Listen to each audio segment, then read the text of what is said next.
পঞ্চগড়ের তেঁতুলিয়া সীমান্তে বিএসএফের গুলিতে দুই বাংলাদেশি যুবকের মৃত্যু হয়েছে। ভোরে তেঁতুলিয়ার ক্ষয়ঘট পাড়া সীমান্তে এই ঘটনা ঘটে। নিহতরা হলেন তেঁতুলিয়া উপজেলার মাগুরা এলাকার আব্দুল জলিল ও তিরন ইহাট এলাকার ইয়াসিন আলী।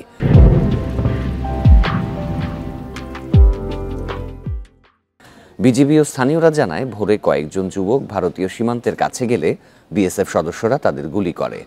পরে নিহত দুইজনের মরদেহ ভারতের ভেতরে নিয়ে যাওয়া হয়।